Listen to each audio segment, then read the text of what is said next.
It doesn't? Use the e-brake.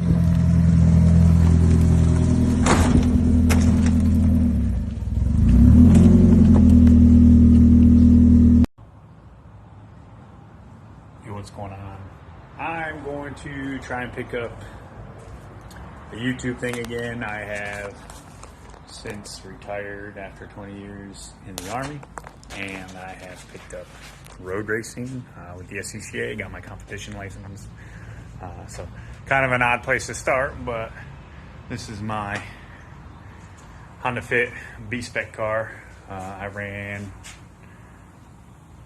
6 races this year, technically 5.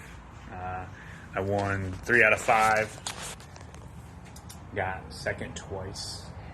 And the one that kind of ended my season was a second place where I was leading the entire race and blew a head gasket somewhere in the race.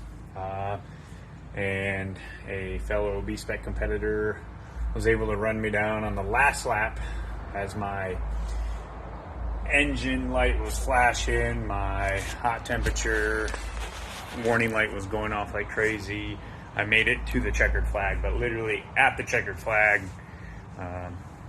the second place guy, who I had probably a 10 to 12 car length lead, had caught up, and we crossed the finish line, and he was probably half a car length ahead of me. So that was kind of a bummer. But then I didn't really race again for the rest of the season. I swapped out the engine and got a really cool kind of test and tune, I guess you would say, with the SCCA CRE Club Race Experience event at Carolina Motorsports Park. Car ran well, right back to the times I ran before, so I feel like the LKQ junkyard engine works. I have also since started a incorporated with AB Racing Incorporated. Helps with like business purposes, being retired. All I do now is kind of 1099 and private coaching and track prep gigs. But today, cool little thing I just got in the mail.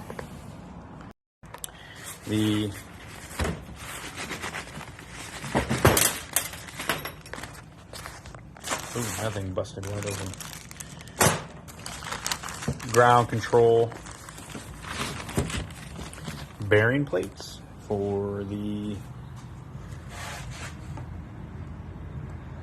looks like the right ones, for the ground control coilover sleeve kit for the B-Spec car.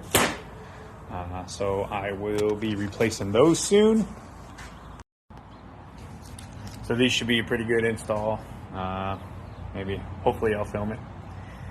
And we got some other news. A bunch of my buddies, all military guys, kind of stem from the Racing for Heroes organization, but local boys to Fayetteville. We all went in on a running and driving 1999 Miata.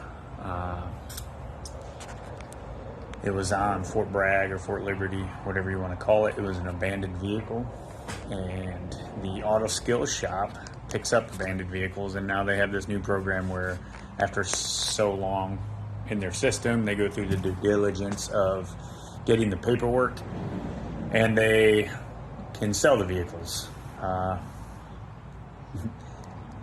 Not many of them know the kind of market value, so we offered them $400 and got a running and driving $400 NB Miata. So I'll show you that real quick, and probably gonna tear it down and go through the car and eventually get it on track. Here is the Fort Bragg abandoned Miata. It's not horrible. It will do as a project race car, but next thing we're gonna do is push it back into the shop and then go through it. So we got the Miata in the shop. We drove it on the trailer, as you saw in the video earlier. It drove well, it didn't start that well. The clutch, master cylinder, and potentially slave cylinder are not working well, but we're gonna go through that. It's got fluid. I'm gonna probably check compression today. The interior is shot, and we're gonna take out the battery, redo that, as it had a bad battery. The top itself, the skin is pretty rough. The frame works really well, but the leather soft top is junk, but that'll come out for weight reduction. But we're gonna get it up on jack stands, go through it, see what it needs to make it running and driving, and then we're gonna, first big thing we're gonna do is put a roll bar in it and put it on track. I started digging around in the Miata, pulling the battery. We're gonna throw it on the charger, try and get some life back into the battery. Digging into the rear, finding a couple freebies and some car care bottles. So that's always nice when you get a car and get a few extras. First thing we're gonna do is bust out the compression check and see how bad or good this engine is. When we pulled it on the trailer, it felt pretty peppy for sitting over a year onto the trailer. Ran well. Tinkering with the car a little bit. I'm about to do a compression check. Gonna let it warm up a little bit. It runs fine. Sounds smooth. Sounds good. There's a little bit of oil coming off the exhaust down there. But I think most of that's burnt off now. It sounds relatively healthy. We did a quick eye on the fluids, oil, coolant, all that. Everything seems to be going well. So I'm gonna let it come up to temp, roll it back in real quick, and see what kind of numbers each one of these cylinders put out.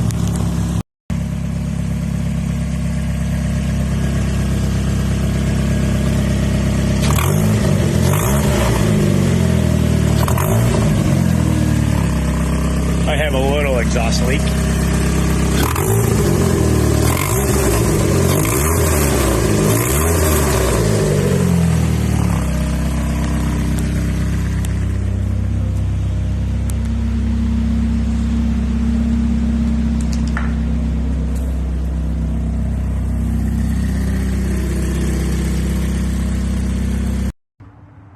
So we warmed up the engine. I've already pulled the coil plugs, spark plugs, ignition, all that stuff. Also pulled the fuel pump and fuse. Show you a quick little demo on how we're doing the compression check. I've already done 1 through 3, and they're all over 180 PSI. I think 183, 184, and close to 190. So this engine with 170,000 miles so far, knock on wood, 3 out of the 4 are looking really good, or at least solid for that age of engine.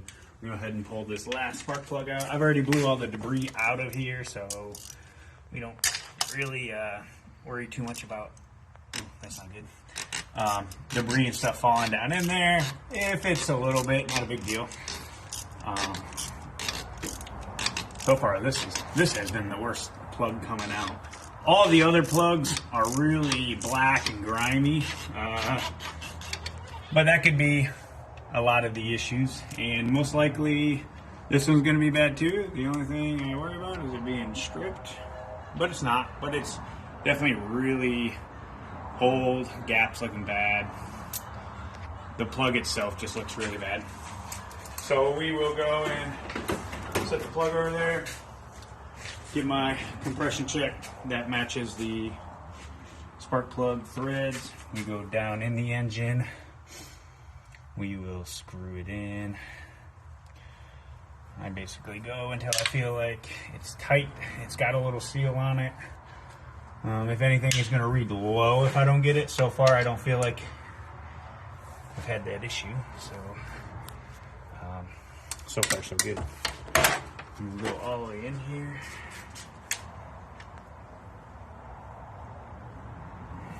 This one keeps going.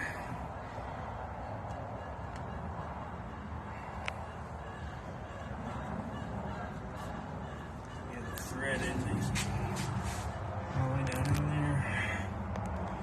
Let's see how that goes. I've been having Alexander do this next part for me, but he can sit out here being my cameraman and watch that gauge go up. Hopefully, knock on wood, we see 180 psi or something. So Alexander, keep the camera on there. You can zoom in a little bit. And what we do is crank with the throttle plate open. Just get as much air in there as you can. Ready? Yep.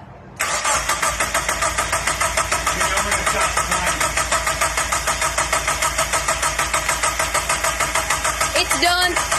It's at like probably 147, 148.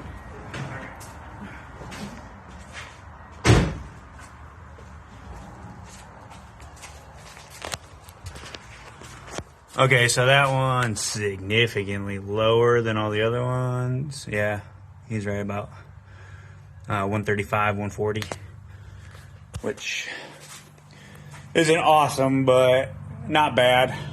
Cylinder 4 on these usually tend to be worse. Also, I didn't feel like I got a really good seal back there on that last hose, so I will try that again and we'll do another one.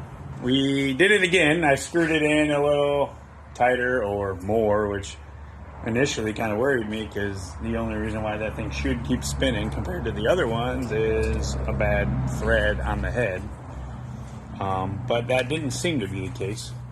The only thing I could think is my dummy self didn't have the throttle open, which I was very adamant about letting Alexander know to do that.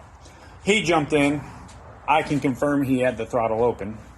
Cannot confirm I had the throttle open, so maybe it was just my big dummy self. But we now have over 180, about 185, 190 psi in all 4 cylinders, so that's awesome. Just means we're not working with a hurt engine. Still going to go through this engine and probably do some maintenance, timing belt, probably a few gaskets, but so far so good. Been going over the car for the last hour and a half or so after the compression test with 185, 190 on all 4 cylinders. Pretty excited about that. Started taking the fenders off just to see if there's any damage or anything we can mess with back behind there. Pulled the fog lights off. Probably going to pull the Tupperware off. We don't need or want that, and we could probably recoup some money. We're thinking maybe the first event might be the Grassroots $2,000 challenge. I believe it's in March down in Florida. That'd be a really good test bed for it. Thinking about throwing some 13s on it. Some like Speedway, Bassett, steel wheels. And then that would allow me to run. I have some Goodyear takeoffs from the front of an F4 car. Really good. I ran them on my Legends car, and they were night and day better than the Hoosier slicks that Legends car runs. So I think these on the Miata would be pretty awesome. I also have some F4 rears that are like 13 inches wide, but the problem with that is that it's really hard to find a 13 by 9, 10 inch wide wheel for 4x100 lug pattern. But that would be really cool if we could cram some 12, 13 inch wide Goodyear slicks on all 4 corners.